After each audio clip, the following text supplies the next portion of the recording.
news tonight. Securities and Exchange Commission opens regulatory portal for fintech operators in the Nigerian capital market. And in sports news tonight, Falcon is set to begin preparations for next month's WAFB Under-20 Women's Championship as coach Christopher Danjuma invites 30 players to camp.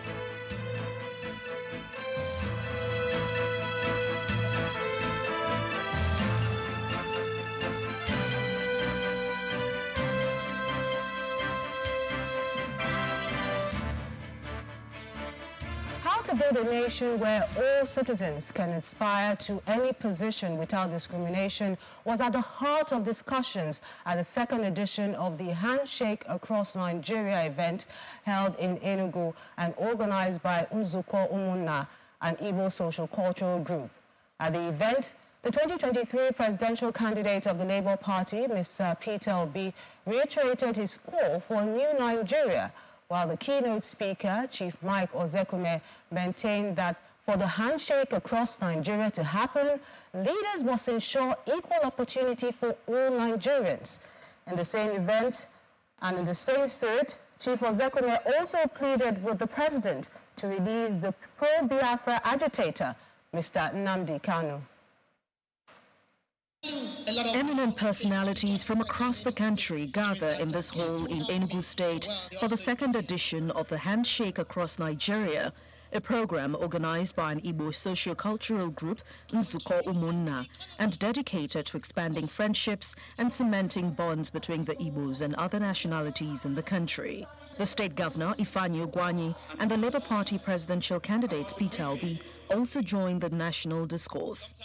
The keynote speaker, Mr. Mike Ozekume, centers his speech around the theme of the event, which is building bridges for a new Nigeria. Strengthening the developments of agriculture, encouraging industrial development, human capital development, developing small and medium-scale enterprises, maintenance of political, social, as well as macroeconomic stability, creating a sound financial system, leadership that prioritizes citizens' welfare.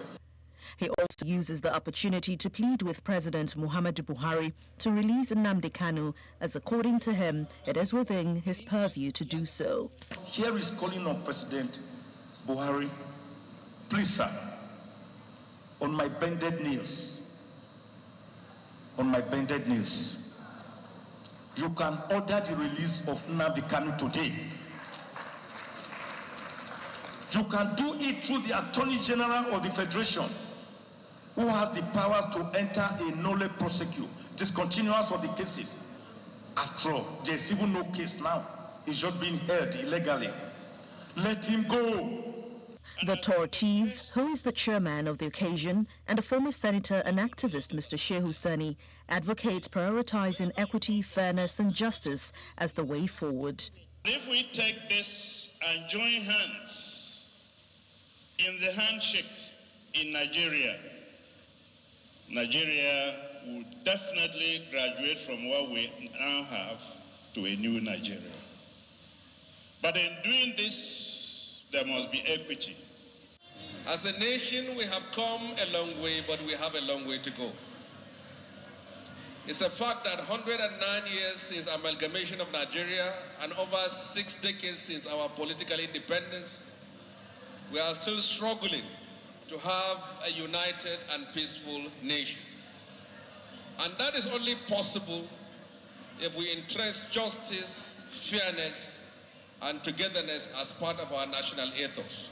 For Mr. Peter Obi, his message is still the same: a new Nigeria for the future generation. We need a new Nigeria. A Nigeria where those of us, people who were son of nobody, will be great, live well, have a job, earn a living. That's all we want. As this edition of the program comes to a close, the organizers and participants are hopeful of a better Nigeria devoid of ethnic bias or religious sentiments. The security matters now. Residents of Opaha and Adiku communities in Apa local government area of Benue State are appealing to the federal government to establish a military base in their communities to enable them return home and prevent further attacks. They made the request following the recent attack on the community, which left many dead, including 2 military personnel. Opaha and Ediku communities are a shadow of what they used to be. The commercial nerve center of Apa local government area is deserted following Tuesday's attacks by suspected herdsmen.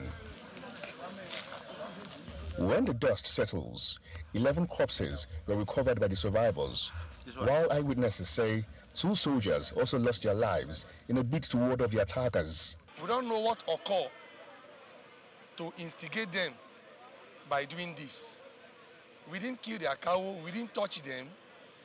They first came, they live in Ediku. Ediku people didn't touch them. They first strike Ediku man in his farm. We don't know what prompted them to that. So we are looking up to government to come to our aid. Their remains have been laid in these mass graves, while the communities remain ghost towns, just like Anpali, where 5 people were killed. A legislator representing Apa State constituency calls for help. The villagers were helpless. We have nothing to do. You could see what has happened to the community. Everybody has been displaced. It was my candid plea and assistance to beg the federal government to, as a matter of urgency, deploy a security agency to the community so that the villagers can return back to their ancestral home to go about their farming activities. From the displaced communities, leaders of the affected areas, including the lawmaker and the Commissioner of Finance, who represented Governor Otom, meet with the IDPs to consult them and assure them that everything is being done to end insecurity across the land. My people are displaced. It's painful that we've lost a lot of lives in Apa local government in the past few weeks. As a people, we are helpless. And that is why I've called on the 3 tiers of government to join hands together with His Excellency, the Executive Governor of Benue State, with what he has started to make sure that we properly and permanently address this problem and put it to rest. Community leaders say at least 22 persons have been killed in the last 2 weeks in 3 communities of Apa local government area, which is not too far from the Agatu area, where attacks have been a source of concern. Still talking security, but this time in Zamfara State, where 74 of the 185 persons abducted from Wanzamai village in Safe local government area by armed bandits have regained their freedom. Channel Television gathered that they were released after the payment of 6 million naira ransom to their abductors. A resident in the village said that the bandits released 74 of the captives, killed 2, and kept others in captivity. The victims were brought to the village in vehicles and taken to hospital for medical attention, as many of them could not walk properly after their ordeal with the kidnappers. The armed bandits, on April the 7th, 2023, abducted 185 persons, mostly women and children, from Wanzamai village and demanded 50 million naira ransom. They also asked the authorities in the state to withdraw soldiers deployed to the community as part of the conditions before releasing the victims. But the State Commissioner for Security, retired DIG Maman Safe, said that the state government will not withdraw the military personnel deployed to that community. The State Police Command had earlier claimed that only 9 persons were abducted during the incident. In Borno State, Governor Babagana Zulum has praised the Nigerian army for restoring security in communities formerly under the control of Boko Haram insurgents, leading to the safe return of the residents. However, the governor says with successes recorded in the fight against the insurgency, addressing the root causes of terrorism is still top priority in his administration. He was speaking during the send-forth dinner organized by the 7th Division in honor of the former GOC and Commander Sector 1 Operation Hadinkai, Major General Wadi Shoaibu in Maiduguri. The gala was put together in honor of the former GOC and Commander Sector 1 Operation Hadin Kai, Major General Waidi Shuaibu, who has been posted out of the theater of war after 14 successful months, which saw the massive surrender of Boko Haram insurgents.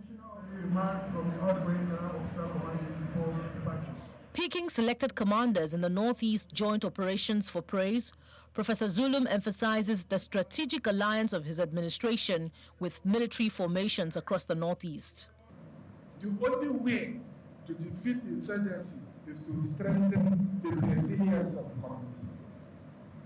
The insurgency has triggered acute humanitarian and post-insurgent crisis, with devastating social and economic impact on the population, further deepening fragility and poverty in the Northeast sub-region.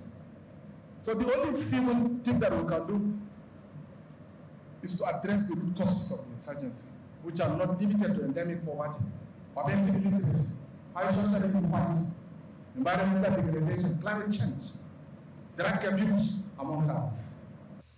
The governor also expresses concern over activities of humanitarian organizations in the state, saying his administration has taken steps to streamline and regulate their activities. Right now, we have more than 250 international organizations and local NGOs. International and local NGOs. We must address this issue. Many of them are good. We know them. They are working very good. But the proliferation of NGOs and non-NGOs without monitoring and evaluating their performances in the state is something that we need to check out. The former GOC, who has been deployed to the Army Resource Center Abuja, recounts his experience commanding Sector 1 of the Operation Hadin Kai Joint Task Force. All the operations we conducted in Yale, Gezwa, Gagash, Ngore, Alafa A, Alafa B, Sambisa, Njimia, Pariso, you name it. All of those are really measurable experiences. And my appreciation also goes to those that all my officers and men that have contributed to us for all the successes I achieved. Professor Babagana Zulum says the next 4 years of his administration will build on the gains recorded in the area of security to achieve medium and long-term development plans already being implemented. In part 2, after the break, the Nigerian Association of Resident Doctors issues a 2-week deadline to the federal government to address their demands or face a nationwide strike. That's in a moment. Join us again.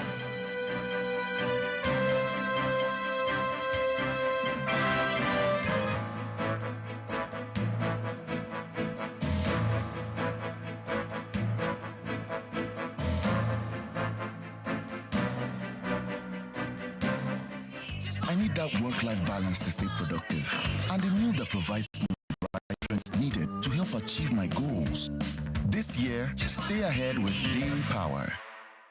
We don't like to eat better, more nutritious meals, more veggies, but we want it tasty and easy too. Knorr Cubes, that's the secret. Made with real ingredients like chicken, parsley, and garlic, and enriched with iron, so your meals are better for you and more delicious too. That's the cocoa. Let's give it some accolades. Change your world by changing what's on your plate.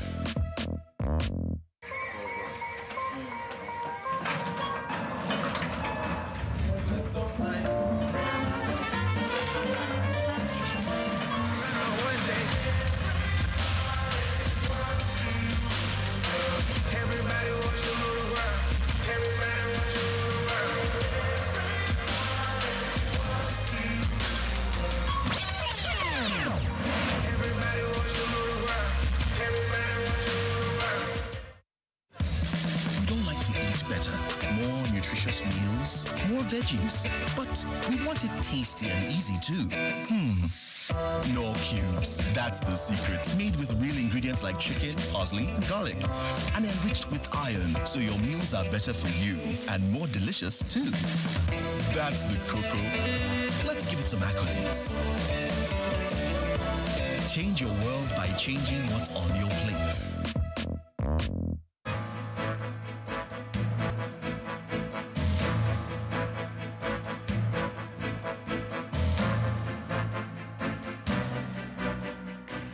back. If you just joined us, you're watching the news at 10 live on Channels Television Lagos. A reminder of our main stories. Labour Party presidential candidate Peter Obi and other speakers at a forum in Enugu call for serious attention to issues of equity, fairness and justice as the way to achieve a united country. Residents of communities in Apa local government area of Benue State appeal to the federal government to deploy more military personnel to their area following recent deadly attacks there. Less than 2 hours to April the 30th date given by the Minister of Works and Housing, Mr. Babatunde Fashola, for the completion of the Lagos-Ibadan Expressway, road users continue to grapple with nerve-wracking gridlock and insecurity. Fighting rages in Sudan despite ceasefire agreement between the warring generals. The country's former prime minister warns that the conflict could be worse than that of Syria and Libya.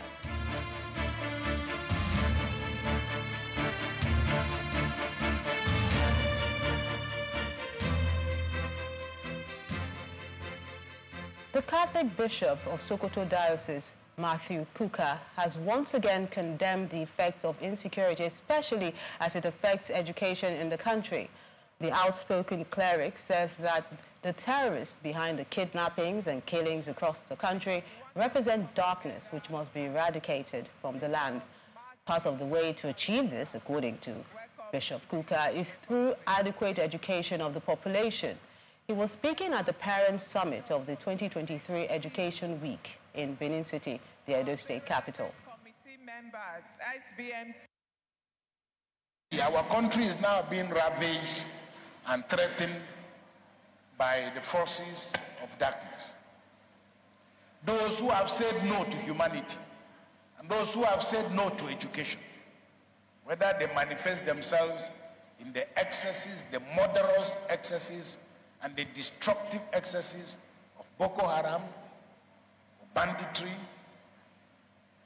a people of darkness that we must, as a country, fight with every drop of our blood to physically ensure that they are pushed back.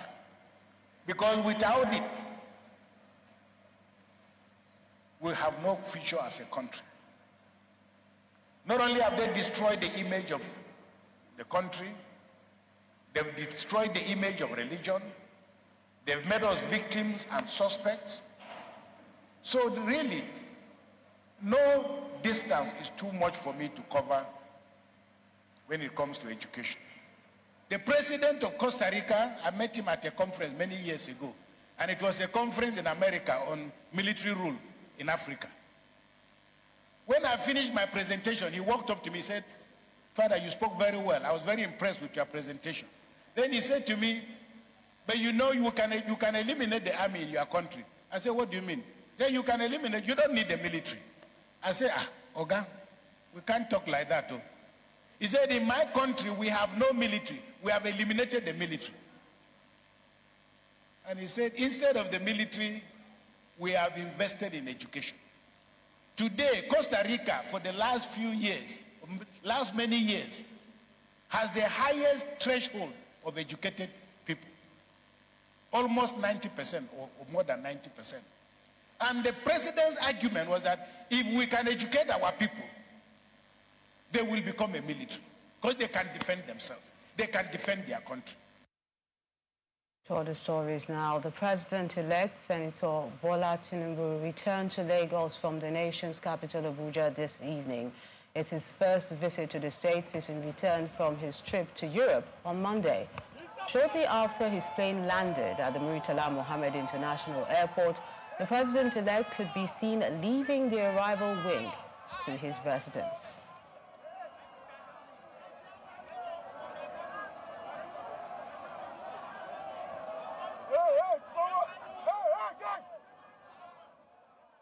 Another round of industrial action by medical workers appears to be looming in the country as the Nigerian Association of Resident Doctors, NARD, has issued a 2-week deadline to the federal government to address their demands or face a nationwide strike.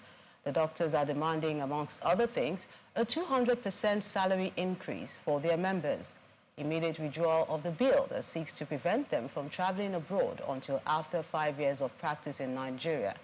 They are also demanding the payment of all salary arrears owed to their members from 2014 to 2016, as well as arrears of the consequential adjustment of the minimum wage. The doctors took the resolution at the end of the extraordinary National Executive Council meeting, which took place in Abeokuta, the Ogun State capital. Now let's talk about doctors as a profession. They dedicate their lives to the pursuit of wellness for others in a career that can be said to be daunting, requiring intense schooling, constant training, and quite a chaotic schedule. Our correspondent Victoria Longjohn spent a day with some medical doctors and has this report. I'll be there soon. Dr. Ene Keshi is a consultant family physician in a private hospital in the Federal Capital Territory.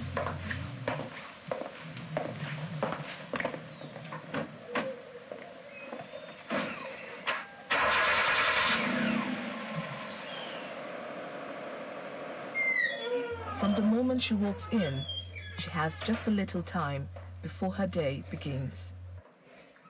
Good morning, madam. How are you today? Okay. Her job is nothing short of demanding, attending to the many needs of patients.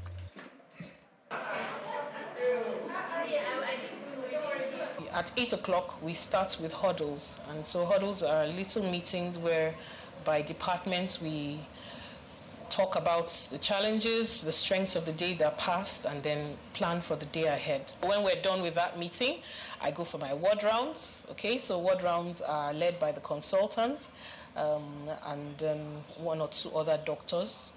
Okay, and then nurses, the nurses who are attending to the patients. And so during the ward rounds, it's a wonderful time for us to interact with our patients. Practicing medicine has been one of the highest joys of my life.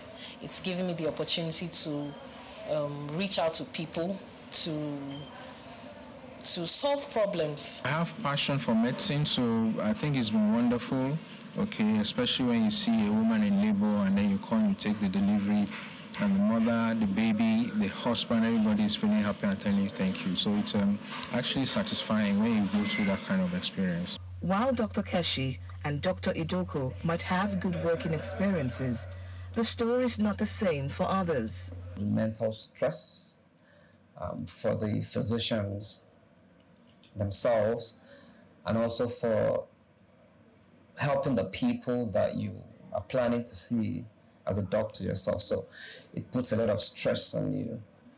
And of course, most of the times as well, you have difficulty in the environment you're working in, and you have troubles with the things you need to work with. And sometimes it makes your work very difficult and sluggish. The World Health Organization puts the doctor-to-patient ratio at 1 to 600 standard. However, Nigeria's doctor-to-patient ratio of 1 to 5,000 falls below the global recommendation. With an estimated population of over 200 million people, the country requires at least 363,000 additional doctors to meet this target. As at April 2022, the Nigerian Medical and Dental Council, from their registry, out of the 110 doctors that have been registered in Nigeria from inception, presently, as at then, there were only 55,000 left. And if we conduct that statistics as we speak, I'm not sure it's up to 30,000 doctors in Nigeria today. For the sacrifices doctors make to save lives daily, one would naturally assume the reward of a lifelong journey will be plentiful. Because of the difficulty in the economic structure that we have, it makes it even more difficult to cope, with what we get and with the economic situation. So it actually doesn't favor the doctors or any health workers, so it's difficult. The remuneration, your take-home pay, is a major driving factor. The Nigerian doctors are the least paid doctors all over the world. It's indeed a sad reality that Nigerian doctors are among the least paid globally. With expectations of them so high, a tough working environment and abysmal pay, some of them have resorted to migrating abroad for greener pastures. To be honest, we do not have any moral justification to stop or discourage any of our younger colleagues from leaving.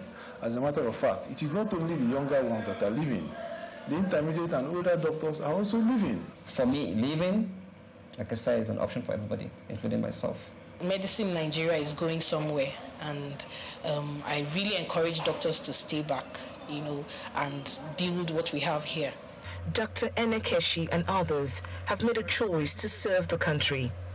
They wake up every day with their patients on their mind, despite the enormous demands of the job and poor working conditions and remuneration. However, the government must do more in terms of funding, human resource development, procurement of equipment, amongst others, to enhance the health sector and encourage more doctors to save lives. Victoria Longjohn, Channels Television News. The dust raised following the introduction of the Naira redesign policy may not have settled completely as Nigerians count down to the December 31st new deadline. Now, from the last day of this year, the old 200, 500 and 1,000 Naira denominations should give way to the new. While the Central Bank of Nigeria reports that the currency in circulation is up by 71%, a bulk of this remains the old Naira notes, raising uncertainty about its availability.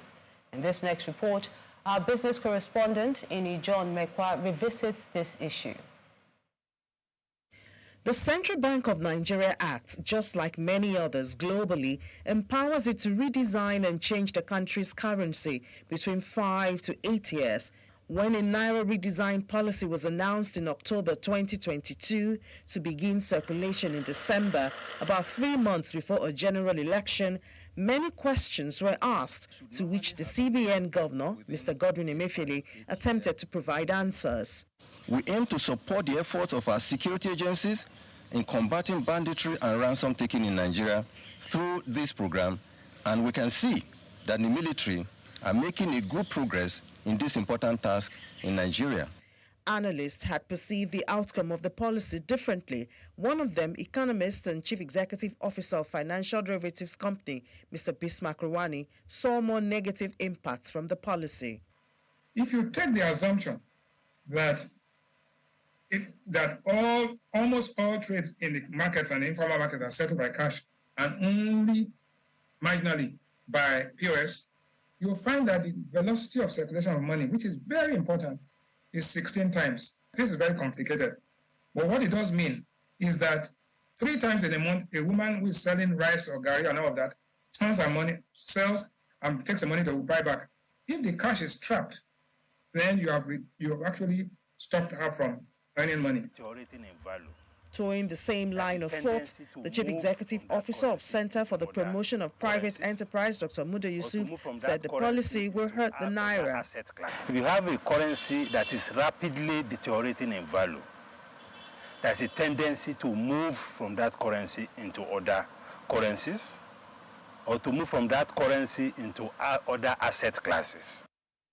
The predictions of the economists seem fulfilled because by the end of February, when the CBN was applauding the success of the redesigned policy with the announcement that currency in circulation had dipped by more than 200% to 982.09 billion naira from 3.29 trillion naira, many Nigerians were spending hours at ATMs and banks to withdraw their money. Players in the real sector were pressured. An adverse effect has been captured in their books. Our members suffered, businesses suffered. On one instance, those selling food items lost a lot of food items, especially the consumable ones, because there was no money available. The squeeze spread to other parts of the economy. Frustration led to peaceful protest, which eventually turned violent in some places. There was destruction and looting at some ATMs. Banks had to shut down to protect their staff from the anger of customers who could not access or spend their money. Acknowledging the challenge, the President, Muhammadu Buhari, encouraged Nigerians to bear a temporary pain for long-term benefits. A calculation by the Association of Senior Staff of Banks, Insurance and Financial Institutions indicated that banks lost the sum of 5 billion naira to destruction across the country. When the pressure became overwhelming, some governors introduced the legal angle, asking the courts to extend the usage of the old naira. Their wish was granted when eventually the Supreme Court ruled that the old naira remains legal till December the 31st, 2023. While this seems a long time in the future, the expectation is that the old and new naira would circulate together until the old is completely withdrawn. But opposite seems to be the reality. Anywhere you go is the old naira note. Even on the machine you can see it's only the old naira note they are dispensing. Even my customer now is not using, I am using only transfer with them. It seems as if the money is fading away. Unfortunately, attempts to get the perspective and updates on the new naira from the CBN has been unfruitful. The promise by the CBN's head of corporate communication to respond remains to be fulfilled. There are fears that with the current trend, Nigerians may still find it tough to get the new notes as the deadline draws closer. On the other hand, there are conversations as to the direction of the incoming administration. The administration were to decide that we want to use the old notes. All I would recommend is they go through the process. What the Supreme Court had said ought to have been done, such that no other person would say, oh, even this decision was unilaterally taken. More questions linger on the mind of many Nigerians, including, have the objectives of the policy been achieved? And will all the hardship and economic loss associated with the Naira redesign policy be in vain? Ini John Mekwa, Channels Television News. The Lagos State government has demolished 13 buildings in the Ajawa Estate area, sited in close proximity to the Muritala International Airport in Lagos. According to the General Manager of the Lagos State Building Control Agency, Mr. Agbola Oki, the buildings were constructed on aviation fuel pipelines and do not have the required government permits. He also raised concern over the risk of possible fire outbreak from the pipeline in the area. The problem that we're having is attitude problem. You heard what he said, because somebody has built his own, is living there. He did Christmas there. So I want to do Yeya there on my own too. Forgetting that there are principles, that there are laws. And when you now see those buildings, they don't have approval. This sums up the major cause of building collapses in Lagos State.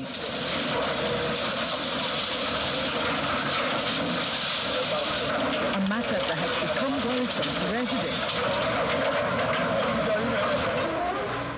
And to check the menace, government officials from the State Building Control Agency visit the airport area of Lagos to demolish 13 illegal structures constructed on pipelines along Airport Road.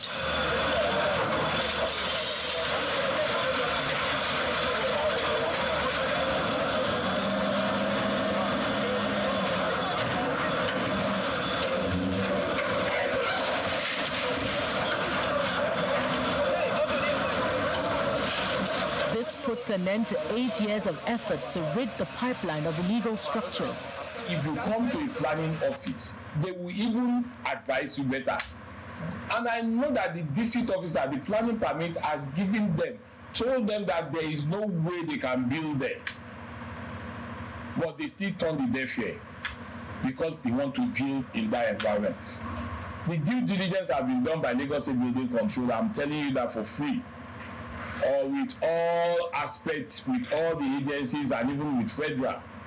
So it wasn't as if Lagos State Building Control is going there because they don't have building plan approval alone. The place is not authorized for anybody to build. The Federal Airports Authority of Nigeria is also aware of the lingering issue and commends the Lagos State government for stepping in to avert any crisis. Since 2016 that we placed adverts in national dailies, advertised in our local radio and television houses here.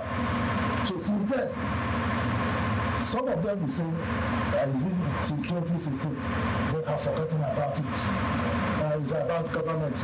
This government will come and go. All this noise they are doing, it will also die. The real estate sector may require close monitoring and adherence to construction guidelines to curb further building collapses. You said that the Lagos-Ibadan Expressway will be delivered between April and May. The contractors are expected to finish on the 30th of April. So I repeat what I said.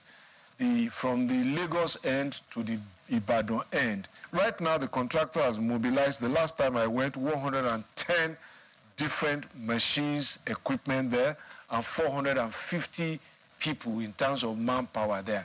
They're running, all stations are going now to see that they keep up with that date.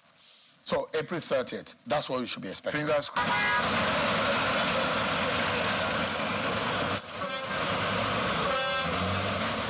The Minister of Works and Housing, Mr. Babatunde Fashola, when asked about the completion of the Lagos-Ibadan Road project on our program Sunday Politics.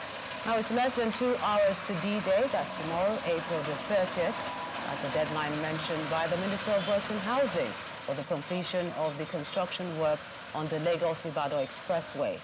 Why that ultimatum appears no longer feasible, the impact of work on commuters and motorists is agonizing, with the resultant congestion stretching beyond Kara to Ojodu-Bega, Alapere, Ikorodu Road, and other parts of the metropolis. However, as road users continue to lament the worsening gridlock, the situation has also provided an opportunity for criminals to carry out attacks, especially on the Long Bridge. Our correspondent, Kelly Egiga, captured the situation in this report.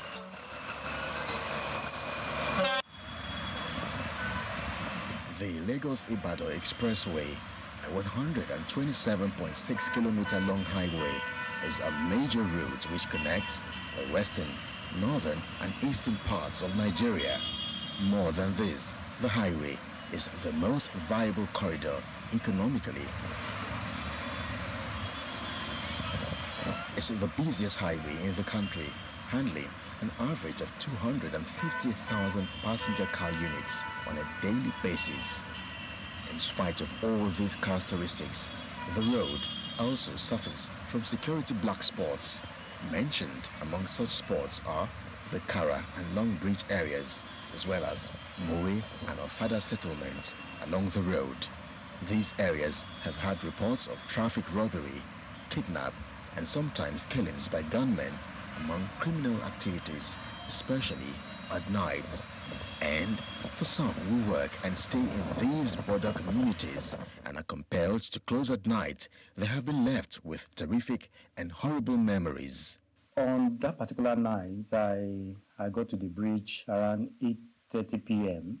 Somebody just came to my window and knocked and said, Oga, give me your phone. Oga, give us money. One of them forced his hand into the car, unlocked it, opened the door, dragged me out of the car. Before I knew what would happen, they just carried me, threw me under the bridge. This car breaks down in the middle of the Long Bridge, but many say if this happens at night, it will be safer to run for your life than attempt to fix your car. As we continue our quest, we make an audacious stop under the bridge.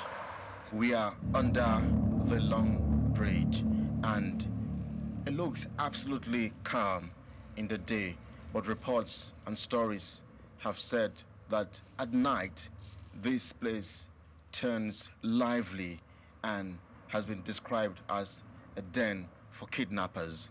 But let's show you some of our findings here. For instance, take a look at this bag right here on the floor. I may have to touch it because I have noticed something that we must put out there. It's a bag and it looks like it has been searched, and there have been reports of robbery activities on the bridge, and this perhaps tells what plays out down here under the Long Bridge. We have to move around the Long Bridge and show you some other findings we can see here. There are lots of empty packs of takeaway. There are clothing materials as well. There are empty sachet of alcoholic drinks. A lot of them we can see on under the Long Bridge area here. Empty packs of some other food items and canned drinks and all of that. This is another clothing material we can see here. It looks like this perhaps has just happened maybe a few hours ago or a few days ago, because it really looks still a bit tidy. So it looks calm in the day, but at night it's a different situation. And then there is another discovery. So we are still here on the Long Bridge area, but the alternative routes on the Long Bridge, and we have discovered something that looks like a path or a pathway. We're not exactly sure what exactly it is, but what we can tell you, our viewers, is that we have seen some clothing materials on the floor. We have this pink lace here, or purple lace here on the ground or the floor, and we can also see that inside this pathway here there are two other pieces of that same material, and there are other clothing materials as well in this path. We're not exactly sure what exactly takes place in here, but I am absolutely curious to find out what exactly goes on inside this pathway, because we can see a lot of clothing materials here.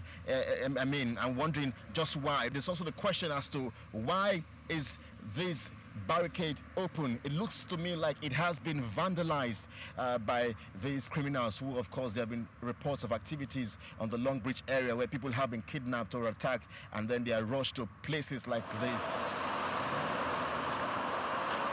Some road users and residents believe the construction work, which has been ongoing for almost 20 years now, is at the heart of some of these attacks. But when there's a diversion as a result of the ongoing construction or rehabilitation work, motorists spend at least 2 to 6 hours on this axis. And this is a cash-out moment for criminals to strike.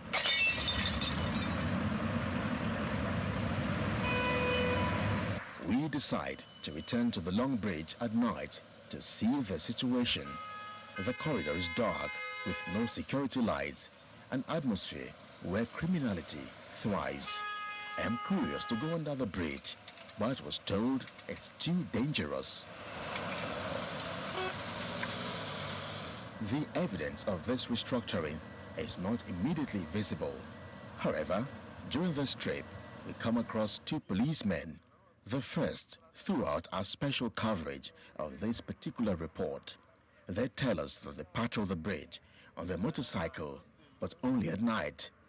But how much of an impact this has on deterring criminal activities on this axis is absolutely debatable. The command is paying a very serious attention to that place, because we don't want a situation where people who are applying that road from the day in, day out to be having any encounter with all these hoodlums. But, you know, in some instances, there will always be an opportunistic commission of crime there, because the police will not be everywhere all the time. Those hoodlums too, they used to study the police. At times they will jump out suddenly, and we have arrested many of them. I'm aware of these things, and for the ones that fall within Lagos State, particularly Bega, which is under Lagos State, we take it up, we tackle it headlong. And for those that fall outside Lagos State, no matter how close they are to Lagos State, we, in addition to referring people to Ogun State Police Command, we also do our best to reach out to Ogun State Police Command to let them know that such a thing happened. What is, however, not debatable is the aching need for greater and more security, both in terms of infrastructure, such as street lights, as well as motorized and stationary patrol, to mention but a few. Kelly Egiga, Channels Television News. Let's return to Edo State at the Parents' Summit of the 2023 Education Week, where Governor Godwin Obaseki is promising to ensure the state education curriculum includes skill empowerment for students. Governor Obaseki also gave insights into the state's education reform programs. The Testa Junior are going to join up. The potpourri of activities to mark the 2023 Education Week reaches its peak with this Parent Summit inside the Victor Waifo Creative Hub in Benin City, the Edo State capital. Some new thing that white people have discovered. From the market women, the clergy, uniformed personnel, the Edo State government believes that all stakeholders should be part of the plan to revamp reading and learning in public schools. We have discovered that in the last 6 years of education reform, that old students, old pupils are very involved in our schools.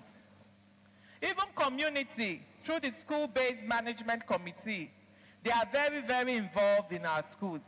But we are seeing that we don't yet have enough parents who are involved in the activities of school. So today's summit is for us to sit down and rub minds. Parents in the audience take the Do No Harm pledge to validate their support for the state government's initiatives in providing access to quality education. The keynote speaker, Bishop Matthew Kuka, starts his presentation with stories to illustrate the values of education in the society. He ends with a Singapore education template as one for countries to emulate. After you finish primary school in Singapore, listen, children should be able to distinguish between what is right and what is wrong. They must learn the art of sharing and putting other people first. Okay? They must know how to build friendship with other children. They must develop a sense of intellectual curiosity. And they must know how to think and how to express themselves. Edo State Governor Mr. Godwin Obaseki underlines some key points in his education reforms agenda since 2018, when Edo Best program came on board. For us, the last 5 years have been an interesting ride. We've been able to undertake fundamental reforms in our schools. And you parents, you see it in the children every day. How did we do it? First, we have made the teachers more important. We have introduced technology. Now we know when the teacher is not in school. We know when the pupil is not in school. The communities are now involved in our reform. The state government says the plans to improve reading and learning has been made open to the public through the Edo Education Week. What is now left is for stakeholders and residents to throw their weight behind the Edo State basic education sector transformation, also known as Edo Best.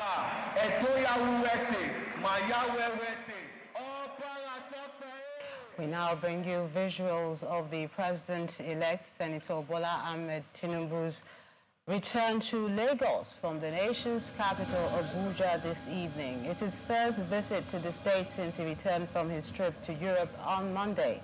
Shortly after his plane landed at the Murtala Mohammed International Airport in Lagos, the President-elect could be seen leaving the arrival wing to his residence.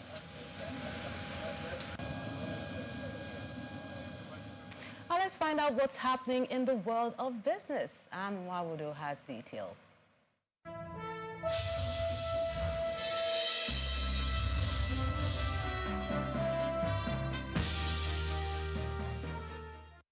Thank you, Melinda. Hello and welcome to Business News.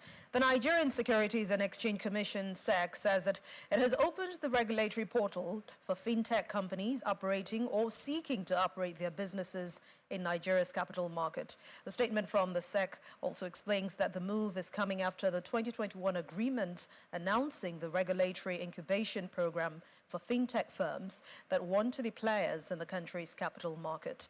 According to the Commission, the portal will be open from today, April the 28th, to May the 26th this year. The market regulator adds that companies seeking to apply and participate in the regulatory incubation program must meet the 5 eligibility criteria, which include a genuine innovation that introduces a new product or process to serve specific investor needs, proof of safety for investors, application in the Nigeria capital market, ability to solve existing compliance or supervisory issues, and be ready for testing. Meanwhile, the World Bank has advised the Nigerian government to increase the country's oil revenue as it seeks ways to restore macroeconomic stability. The International Finance Institution made this known in a month's edition of its macro poverty outlook. The World Bank also says that high oil prices have previously supported the Nigerian economy until the year 2021, as macroeconomic stability weakened in the midst of declining oil production, costly fuel subsidies, and exchange rate distortions. Let's take a look at this week's trading performance at the local equities market. Investor sentiments ended the last trading sessions of April with significant gain as the benchmark index and the equities total value rose by more than 2%. But within another holiday-shortened 4 trading days, the activity chart ended positive as the total volume and value of number of deals carried out this week were significantly higher, and that's in contrast to the activities recorded on the NGX just last week. Sectoral performance was mostly positive except for the oil and gas sector index of the market, while the shares of Boa Foods, MTN Nigeria, and Airtel Africa credited for gains recorded within the week. For Honeywell Flour, it topped the list of 49 gainers with 34.91% increase in its share price. Nigerian Brewers led 16 other losers down by 11.48%, while the trio of Transcorp, Access, and Fidelity Bank were the top 3 contributors to more than 14 million shares traded this week.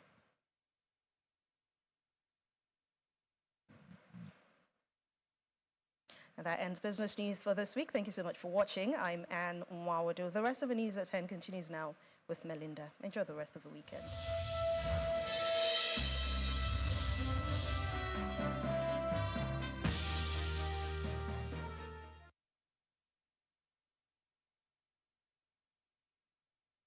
Many thanks, Anne.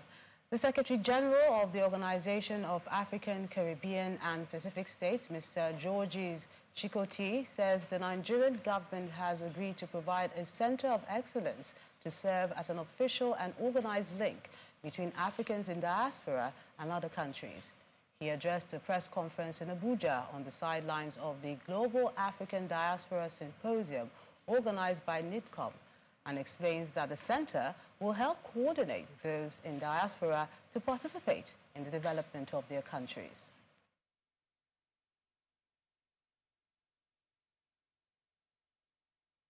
Now let's find out what's happening in the world of sports. Kelly Egiga is standing by with those details.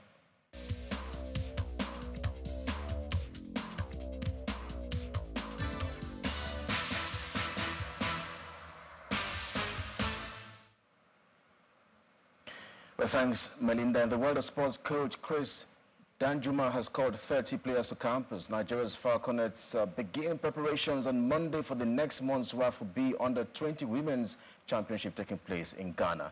Danjuma has included some players from the FIFA Under-20 Women's World Cup quarter-finalists in Costa Rica, as well as some from the bronze medal-winning Flamingos from the FIFA Under-17 Women's World Cup in India, alongside a couple of new faces. The WAFU B Under-20 Women's Tournament will take place in Ghana from May 20th to June 4th. Invited players are expected to arrive at the Uye Abuja tomorrow for that preparation. Away from the local scene in the English Premier League now, Crystal Palace deservedly urged a 7-goal thriller against West Ham to reach the 40-point mark targeted by manager Roy Hodgson with a 4-3 victory over the Hammers at Selhurst Park. Elsewhere, a late fight back from Brentford and then precious 3 points as the defeated relegation threatened Nottingham Forest 2-1. Brighton also reignited the push for a place in Europe next season by beating Wolves 6-0 to record their biggest ever top-flight victory.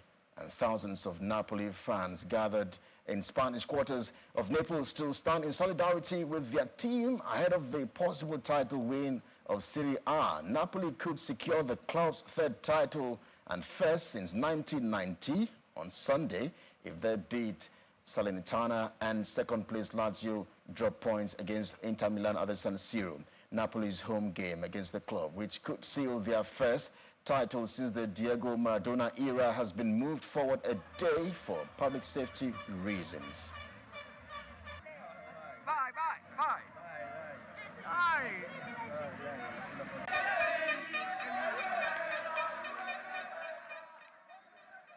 And away from football, Russia's Daniil Medvedev has made a rock-solid start to his Mutua Madrid Open campaign with a 6-4, 6-3 win against Italian qualifier Andrea Vavasori. Medvedev stayed patient against Vavasori, notching a late break of serve in each set to complete an 82-minute triumph. Vavasori gave his best of Medvedev's combination of huge serving and relentless baseline hitting prove a step too far.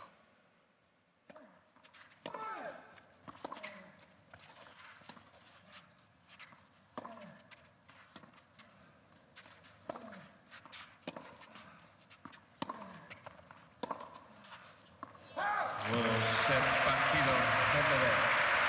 2 sets a 0, 6-4, 6-3. 2 sets to love, 6-4, 6-3.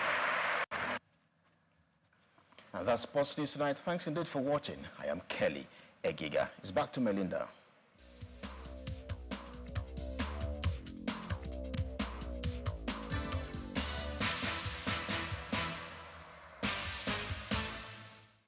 Many thanks, Kelly.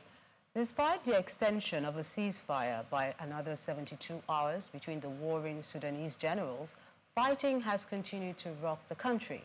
There have been regular air, tank and artillery strikes in parts of Khartoum and the surrounding area. Leader of the paramilitary Rapid Support Forces, General Mohamed Dagalo, better known as Hemedti, is complaining that his fighters are being relentlessly bombed since the truce extension, and he ruled out any negotiation until the fighting ceases. His rival and head of Sudan's regular army, General Burhan, has agreed to face-to-face talks in South Sudan for now. Meanwhile, the country's former Prime Minister, Abdallah Hamdok, is warning that the conflict in his country could be worse than those in Syria and Libya. According to him, the fighting will be a nightmare for the world if it continues. More than 500 people have been killed and over 4,000 injured in the crisis. That's according to figures from the Sudanese Health Ministry, with tens of thousands fleeing the troubled country.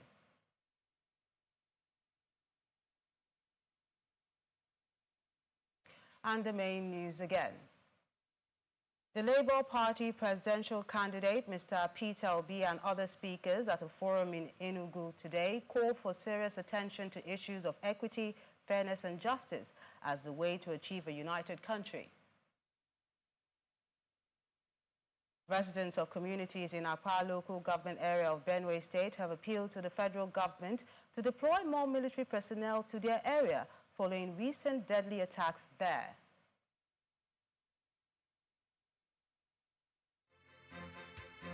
That's the news at 10 tonight. On behalf of the team, good night.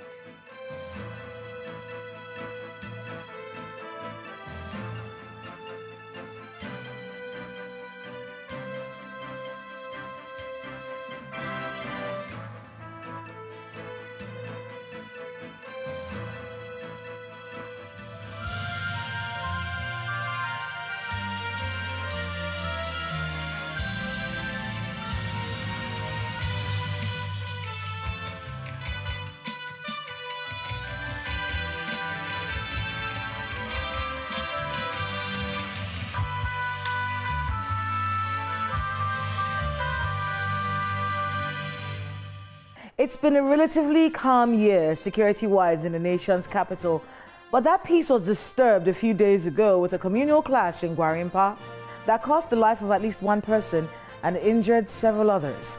We bring you the details in our focus on the nation's capital.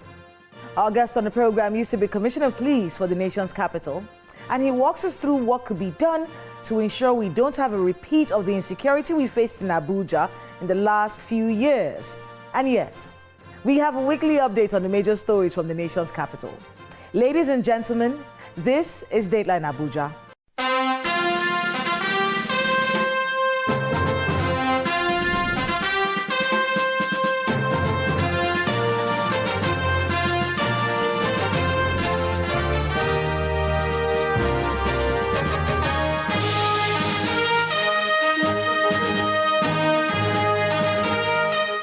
Hello and welcome to Dateline Abuja. I am Kayla Megwa. Let's begin with a rundown of the major stories from the nation's capital in our Abuja Wrap. The Nigerian military has recorded remarkable transformation in its operations, particularly in the areas of manpower and training. President Buhari made the remark during the official unveiling of the national and regimental colors of the new and operationalized units of the Nigerian Army in Abuja.